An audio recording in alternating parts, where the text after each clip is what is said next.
Hello friends, তোমরা তো জেনেই গেছো আমার বাড়ির বার্থডে। তো আগের দিন নিয়ে চলে গেছিলাম বাড়িকে শপিং করাতে। আমি, মেয়ে আর বাড়ি মিলে গেছিলাম। ওর জন্য মেয়ে একটা জুতো কিনে দিল বাড়িকে, মানে বাটির দিদি জুতো কিনে দিল। তারপরে আরও টুকিটাকি জিনিস নিয়ে নিলাম। নেওয়ার পরে এই যে আমার মেয়ে বাটিকে জুতো কেনার পেমেন্টটা করছিল এখানে, যেহেতু ও গিফট করেছে। তারপরে চলে আসলাম মামুর সাথে, বাড়ির পছন্দ মতো মিষ্টি নিয়ে নিলাম। মানজেন্সে গিয়ে, মিয়মরে গিয়ে বাড়ির জন্য কেক নিয়ে নিলাম। বাড়িতে এসে একবার ট্রাই করছিলাম জুতো পরেও কী করে। তো জুতো পরেও দাঁড়িয়েই ছিল, হাঁটছিল না। এই যে তারপরে এই যে রাত্রিবেলায় সুন্দর করে সেজে গুজে কেক কাটতে চলে গেল আমার বাড়ি।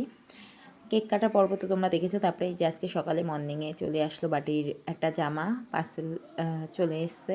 তো এই যে জামাটা পরিয়ে দিয়েছি, কেমন লাগছে বলো তোমরা।